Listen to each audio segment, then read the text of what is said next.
2022 was jam-packed with tons of movies, both great and not so great. And today we're going to be talking about, for the very first time here on the channel, my top 10 for 2022. I've never done one of these lists before in the past because I don't really believe in definitive rankings or lists or anything like that when it comes to YouTube, which is why I don't do any sort of scoring system on my channel. But I figured I'd join the ranks, have a little bit of fun. And I do want to mention before we get too far into this, of course, this is my personal list based on my own personal feelings. I will say now that there are movies on here that maybe aren't as good as other movies that I gave positive reviews to this year, but this is going to really be the list of films that kept coming back to me, the ones that I kept thinking about over the course of the year, and is a mix of both my technical approach of reviewing a film and also just my personal feelings on the movies, something that I enjoyed watching, even if it isn't necessarily better than something else. And of course, in case it isn't obvious, this is also going to be my list solely based on what I was able to see this year. I saw a little bit over 100 2022 releases this year. I saw over 200 movies this year, but majority of those films were older movies, whether I was rewatching them or watching them for the first time.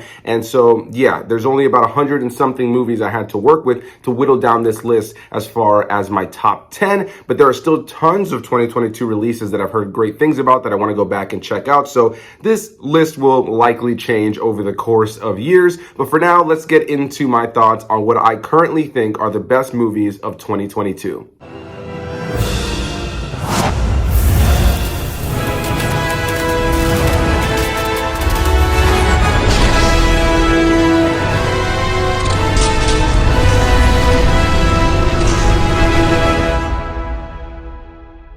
What's going on, guys? Let's get into this, my top 10 movies of 2022. I also want to mention really quickly that unfortunately I've been dying from some severe allergies lately, so I actually sneezed pretty heavily in between the last take and this take. And so if I start to look like I'm dead over the course of the video, I probably have been cutting out sneezing attacks in between these takes. So I do apologize for that. Without further ado, let's get into my number 10 pick, and that is Smile. Directed by Parker Finn and starring people like Sosie Bacon, Kyle Gallner, and Jesse T. Usher, this is a movie that just really surprised me this year. This is one that stood out to me and isn't even one of the best horror films I saw this year. It's not a film that really highlights itself in terms of originality, but at its core is a movie that really worked when it comes to its effectiveness. For weeks after I saw this movie, I would continually have moments while I was walking through the dark at home or just somewhere in general where I would assume that I was going to look behind me, look around somewhere, even look into the back of my car driving at night, and that somebody was going to be staring back at me smiling. You never really realize how unsettling something like a smile is. And again, while this isn't one of the best horror films I saw this year,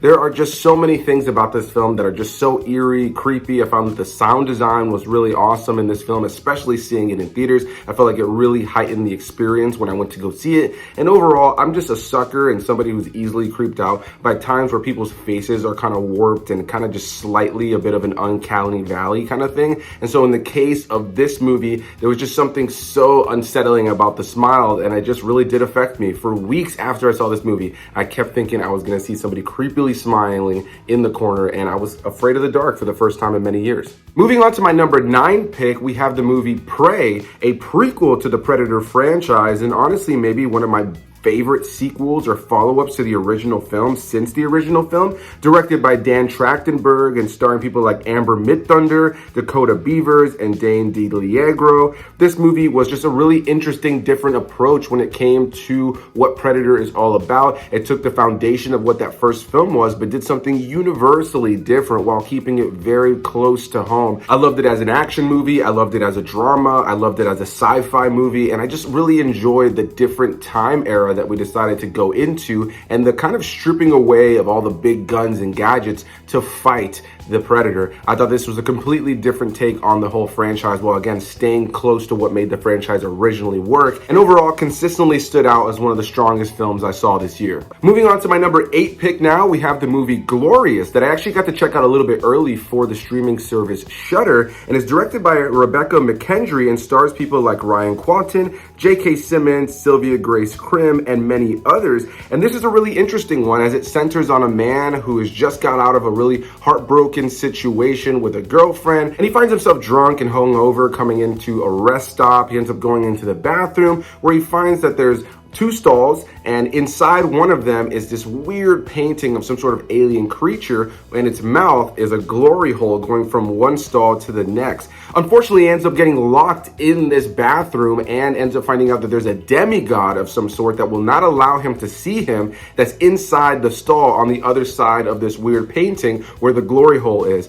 The whole movie takes place in this bathroom, and if you guys are a big fan of the channel, you know that I am a sucker for a good, weird horror comedy. And while this movie isn't terrifying in any way, shape, or form, it was just so wholly unique and original and weird that it just consistently kept my attention. And by the time we were coming to the end of the year, it was still one of the main movies I thought about in terms of my experience with the film, and just something that really stood out as a unique film. If you have the horror streaming service Shudder, I highly recommend Glorious, as it is easily one of the weirdest and interesting films I saw this year. Moving on to my number 7 pick now, we have Guillermo del Toro's Pinocchio that is currently on Netflix and stars people like Gregory Mann, Ewan McGregor, and David Bradley, and is a substantially darker take on the Pinocchio story while having some of the most beautiful animation that I've seen this year. This is easily my favorite animated film of the year, as I am a sucker for stop motion animation, and I felt like this movie had some of the most heart that I've seen in any animated film this year. Beyond that, it's also got the darkest layer that we've ever seen over any Pinocchio tale, taking us into World War II, specifically taking place in Italy, where we're seeing fascism rise. And yeah, overall, this movie really deals with death and life in such an interesting way. It's a movie I think a lot of parents will have to have a discussion about life and death with their kids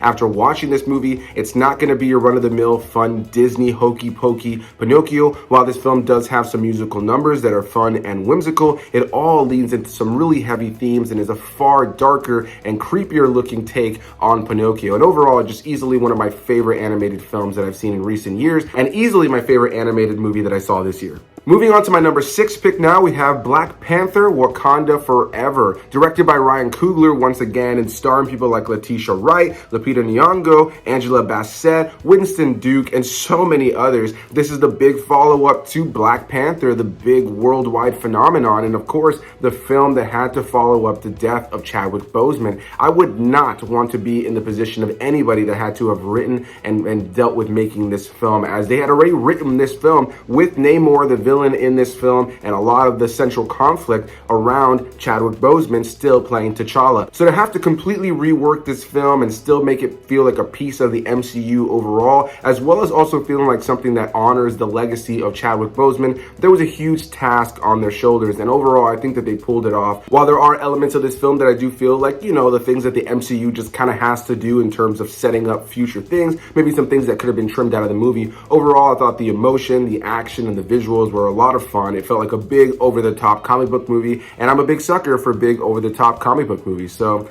yeah, I just felt like this had to get on my list.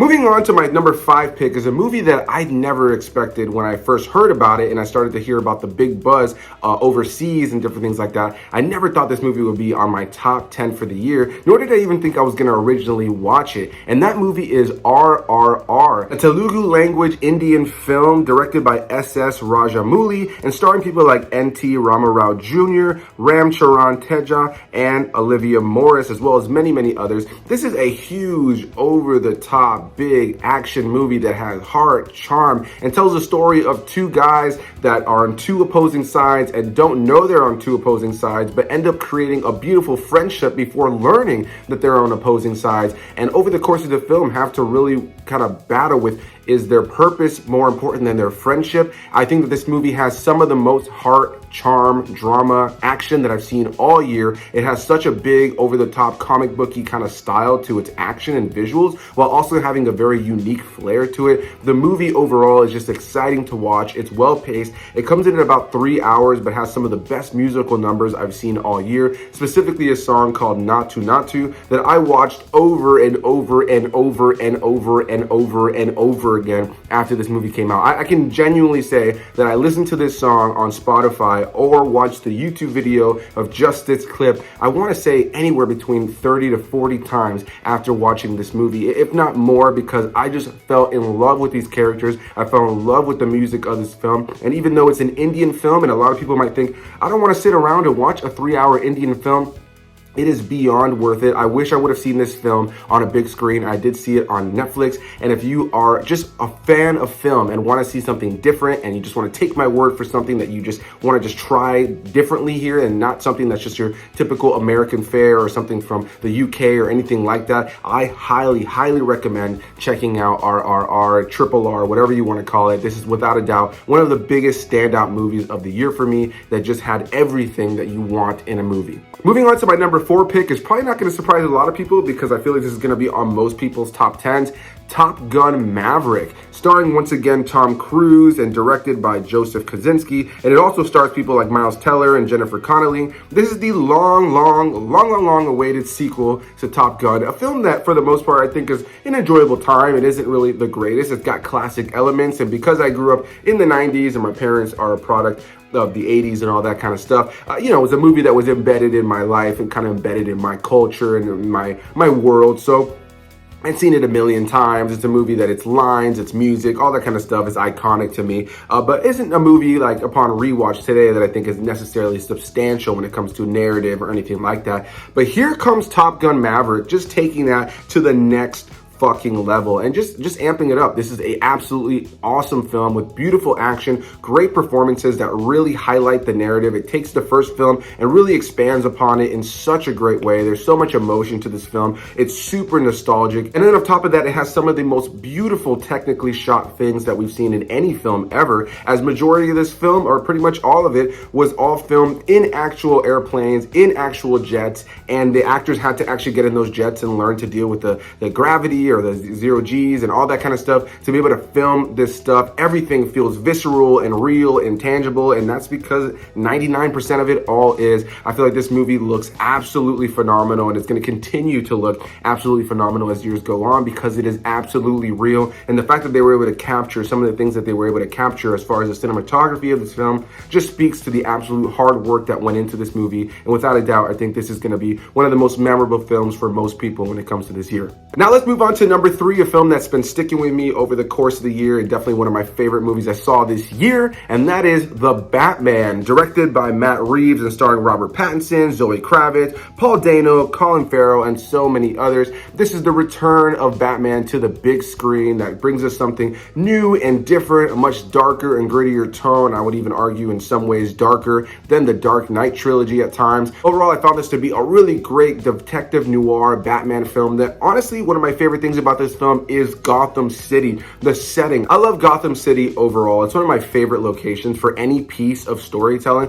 whether it be the comics, an animated movie, cartoon like TV shows, video games, whatever the case may be. Gotham always lends itself to just being such an interesting location. And I would argue that The Batman captured the essence of Gotham from the comic books, probably the best that any other live action or on-screen adaptation has. Overall, I highly, highly recommend this film if you haven't already seen it, but I have to imagine most people have already seen it. I feel like Robert Pattinson had a lot to prove when stepping into the cowl, and I think overall he did a fantastic job in the role. This is a dark detective noir Batman film that feels definitely distinct and different compared to the other films in the Batman filmography, and overall it's definitely one of my favorite films of the year. Now, as we move into my top 2, I was really struggling on which film I was going to put as 2 and which film I was going to put as 1. I knew as we were ramping up to the year and there was only 2 movies that really clung to me in a completely different way compared to anything else this year. And so I did make my decision, and of course it's going to depend on the day. I'm sure that this can change depending on how I'm feeling.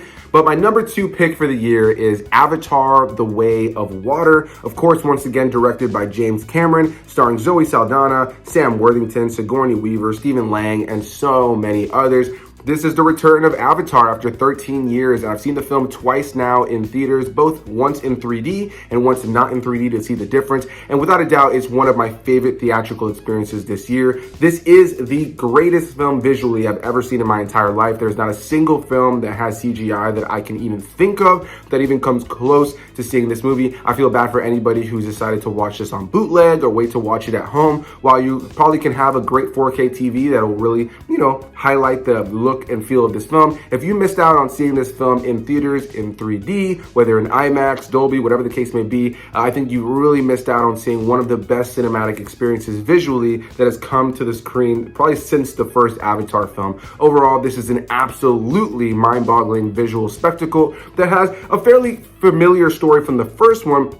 And that's why I put it at number 2, because I feel like overall this was an action epic with a story I did connect to, but it was familiar to elements of the first film, which I did enjoy. It kind of feels like it echoes one another. But overall, I found this film to just be captivating. I was engaged both times I saw it. The movie comes in at 3 hours, a little bit over 3 hours, and I never found myself bored the both times that I watched it. And I look forward to checking it out more times before it leaves its theatrical run, 110%. And then let's move on finally to my final film here in my top 10. My number 1 pick of the year that made me cry in theaters as I saw it the first time alone, and I saw it a second time in theaters as well, just to really, hone into everything that I may have missed from the first time. And that is Everything Everywhere All at Once. Directed by the Daniels and starring Michelle Yeoh, Ke Huy Quan, Stephanie Hsu, Jamie Lee Curtis, and many, many more. Everything Everywhere All at Once is without a doubt the story and the set of characters that stuck with me the most this entire year. It is a visual spectacle, only having been edited by one editor, and is easily one of the greatest edited films I've ever seen in my entire life.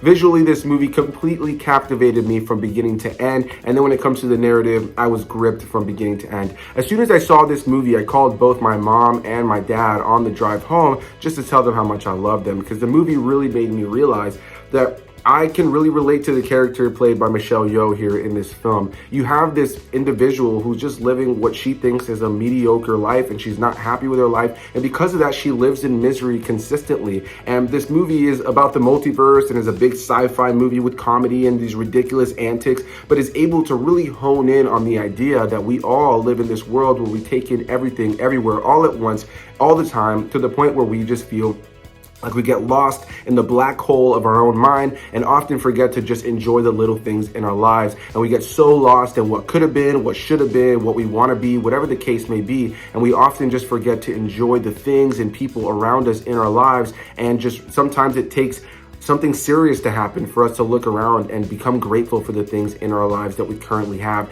And that's something I'm consistently reminding myself, which is why this film really just consistently stayed at the top of the list for me. This is definitely one of the most impactful and real and human stories of the year, mixed into this big sci-fi weird movie where we have a multiverse with hot dog fingers. But what this movie really is all about at its core is truly just letting go in a way, and in a way just it's got so many messages for parents and for kids, and a parental and kid kind of relationship, but also just for humans, again, just getting lost in the black hole that is in our mind. And while this movie may depict it as a big burnt bagel, which is hilarious, at its core, this movie is really telling us that the more we take in everything, everywhere, all at once, and never just live in the moment and enjoy those and the things around us, then we will never be content and we will never be happy. And I feel like this movie, without a doubt, had the most impactful message and story that I saw in any movie this year. So that's gonna be my top 10, guys. A big thanks to you guys for watching. I definitely wanna hear what you guys have to say.